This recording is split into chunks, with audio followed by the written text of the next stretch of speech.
Exclusive.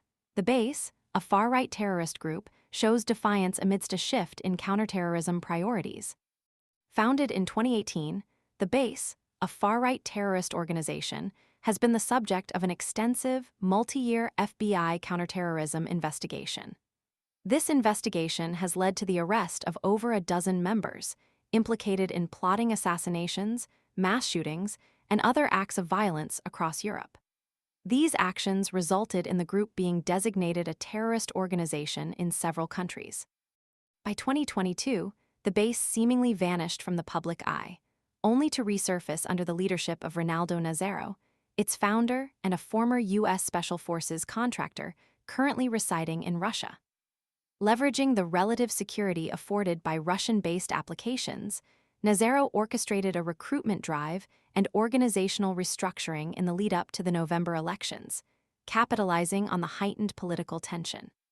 His efforts even extended to recruiting former American soldiers, offering a monthly stipend of $1,200 in exchange for participation in paramilitary training exercises in the Pacific Northwest.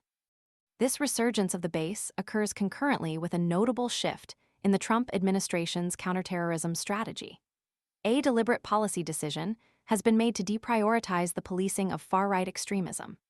This shift is further amplified by the appointment of Kash Patel, a staunch supporter of the MAGA movement, known for his praise of the January 6th Capitol attackers and his promotion of QAnon conspiracy theories, to a significant position within the FBI.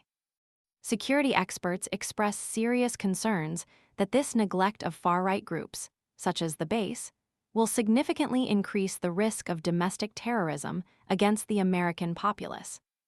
In a striking contrast to the public demonstrations of other neo-Nazi groups, like Blood Tribe, which have engaged in overt protests against drag queen story hours in the Midwest, the Base's rhetoric advocates for covert operations and the quiet establishment of armed cells across the United States, eschewing flashy activism in favor of clandestine preparation.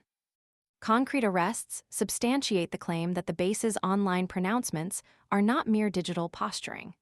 Recent months have witnessed multiple arrests of suspected members in the Netherlands and Italy on terrorism-related charges.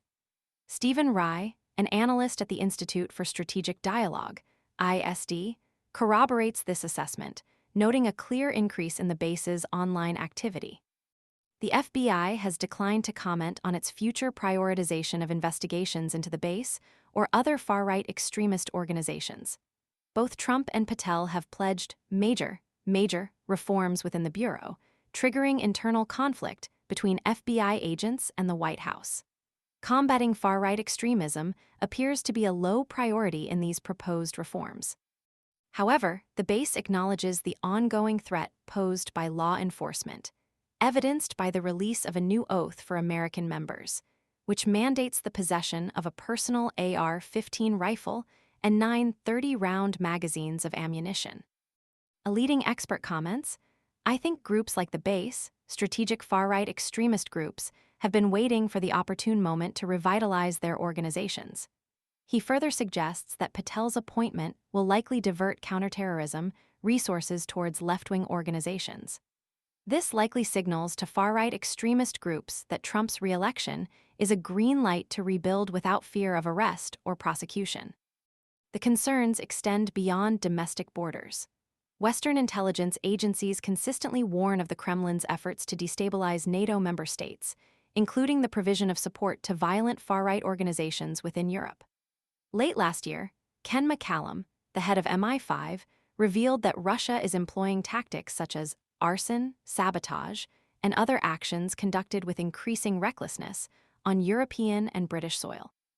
This underscores a complex geopolitical landscape where the resurgence of groups like the Base represents not only a domestic security threat, but also a potential tool in wider geopolitical destabilization efforts.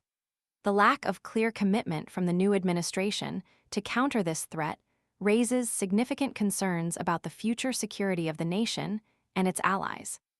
The implications of this shift in priorities are far-reaching and demand a thorough examination of the potential consequences, both domestically and internationally.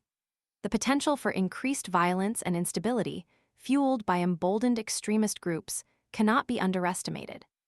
The ongoing situation requires careful monitoring and a comprehensive reassessment of counterterrorism strategies to effectively address the resurgent threat posed by organizations such as the base.